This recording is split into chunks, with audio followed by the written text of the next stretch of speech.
എല്ലാ കൂട്ടുകാർക്കും sports world root എന്ന യൂട്യൂബ് ചാനലിലേക്ക് സ്വാഗതം. നിങ്ങൾ ഈ ചാനൽ ഇതുവരെയും സബ്സ്ക്രൈബ് ചെയ്തിട്ടില്ലെങ്കിൽ സബ്സ്ക്രൈബ് ചെയ്ത് തൊട്ടടുത്തുള്ള ബെൽ ബട്ടൺ ഒന്ന് ക്ലിക്ക് ചെയ്ത് വെക്കുക. കേരള ബ്ലാസ്റ്റേഴ്സ് ആരാധകരെല്ലാം വളരെയധികം നിരാശയിലാണ്. കാരണം നമ്മുടെ ടീം ഈ സീസണിൽ വളരെ മോശം പ്രകടനമാണ് കാഴ്ചവെച്ചത്. അതുകൊണ്ട് തന്നെ ഈ സീസണിൽ 9ാം സ്ഥാനത്താണ് കേരള ബ്ലാസ്റ്റേഴ്സ് ഫിനിഷ് ചെയ്തത്. സീസണിലെ മോശം പ്രകടനത്തിന് ടീമിൻ്റെ വിദേശ സ്ട്രൈക്കർമാരുടെ മോശം ഫോം കൂടി കാരണമായിട്ടുണ്ട്. സ്ലാവിസ്ല സ്റ്റെയനോവിച്ച് 3-ഉം മതേജ് പോപ്ലാറ്റ്നിക് 4 ഗോളും മാത്രമാണ് ഈ സീസണിൽ നേടിയിട്ടുള്ളത്. ഒരുവിധം എല്ലാ മത്സരങ്ങളിലും ഇരു താരങ്ങളും ബ്ലാസ്റ്റേഴ്സിന് വേണ്ടി കളത്തിലിറങ്ങിയിട്ടുമുണ്ട്. എന്നാൽ ബ്ലാസ്റ്റേഴ്സ് മറന്നുകളയുന്ന ചില വിദേശ താരങ്ങളുണ്ട്. അവർ ഇതിനു മുൻപ് കളിച്ചിരുന്നത് ബ്ലാസ്റ്റേഴ്സിൽ തന്നെയായിരുന്നു. എന്നാൽ ഇന്നത്തെ നമ്മുടെ ടീമിൽ കളിക്കുന്ന താരങ്ങൾക്ക് നമ്മുടെ ബ്ലാസ്റ്റേഴ്സിനോടുള്ള ഉത്തരവാദിത്തം കുറഞ്ഞത് മാത്രമാണ് അവർക്ക് മികച്ച പ്രകടനം കാഴ്ചവെക്കാൻ സാധിക്കാത്തത്.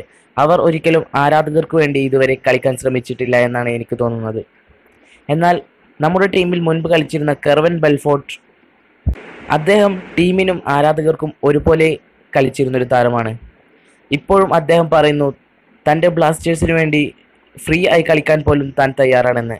എങ്കിലും മാനേജ്മെൻറ്റ് അദ്ദേഹത്തെ ഇപ്പോഴും മൈൻഡ് ചെയ്യുന്നില്ല. ഇതെന്തുകൊണ്ടാണെന്നൊന്നും നമുക്കറിയില്ല.